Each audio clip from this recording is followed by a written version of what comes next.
Lectures on Grace, number 7. Grace shall be as your day.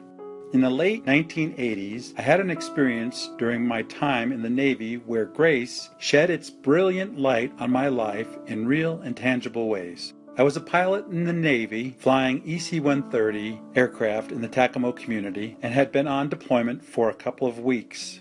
I missed my family. You might even say that I was a little homesick, but listened to a cassette tape of a talk by the late Spencer W. Kimball, former president of the Church of Jesus Christ of Latter-day Saints. He had had a great influence on my conversion to the restored gospel, and I found comfort and some measure of sleep for the next mission flight, while much of the crew spent their time out on the town. We had an early morning launch, and I was going to be the pilot in command, so I valued my sleep a little more than they did.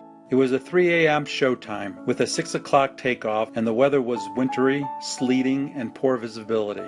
Storms surrounded us in the area, and we were briefed by the weatherman that we probably wouldn't break out of the cloud cover until we reached our cruising altitude around 30,000 feet. Immediately following takeoff, we entered the clouds with zero visibility and was strictly on our instruments as we climbed to our approved altitude. 22 souls on board, we went about our business in the cockpit and followed through on all the checklists that were necessary, navigating our course to our designated area to perform our mission. My attention remained fixed on the instruments as we climbed into the darkened, foreboding, wintry weather. On a long mission like this, it was customary to dial in our HF radios on a music station or news station so that we could passively listen to something while we carried out the labors and responsibilities of our position on the crew. As my attention remained focused on the instruments during our climb, I spun the dial on my HF radio and thought I heard what sounded like the Mormon Tabernacle Choir, and I paused. As we continued to altitude, I heard some familiar words that sounded like the radio program. It was a broadcast of the spoken word, a favorite Latter-day Saint channel for music and a brief sermon. I wondered why it would be transmitting at 4 a.m. Utah time. We were off the coast of Maine and headed further east.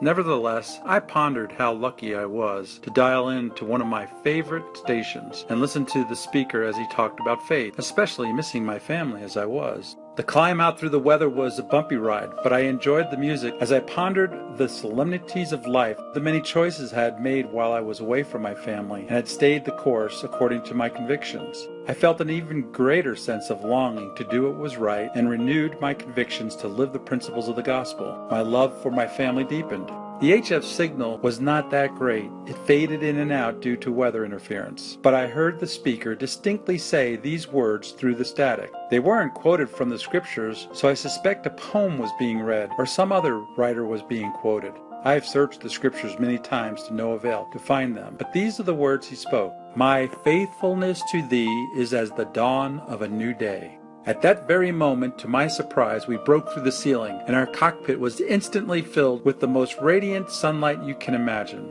We all scrambled for our sunglasses and could see the horizon was a blanket of clouds that covered the northeast and nothing but blue skies and our brilliant sun radiating its magnificent warming light on Mother Earth. No one in the cockpit was aware of the deeply spiritual moment I had just experienced, that God was mindful of me and had orchestrated this precise moment in time when we broke through the cloud cover and I heard those heaven-sent words, my faithfulness to thee is as the dawn of a new day. This is what grace is all about, the very moment that God reveals himself to us in deep and personal ways. Not only is it a tender mercy to know that God is mindful of us, but when he reveals himself to us and some character trait about him, where we come to know him and his ways more perfectly, is the very nature of grace divine, or knowledge of the divine, and why I believe grace is the gift from God that prospers us in the knowledge of God. This is precisely the grace I'm talking about.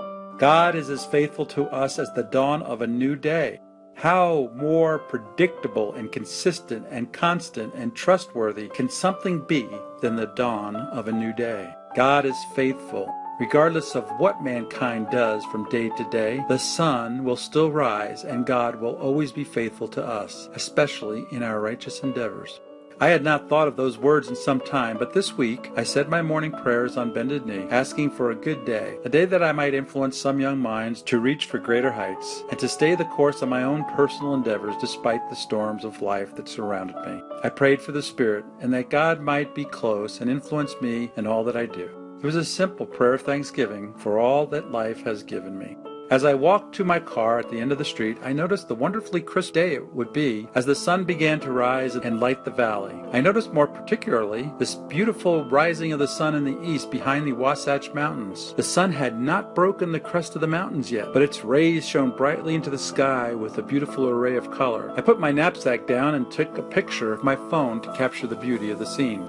As I turned to unlock my car, the word unexpectedly came back to me as they had once been spoken years earlier. My faithfulness to thee is as the dawn of a new day.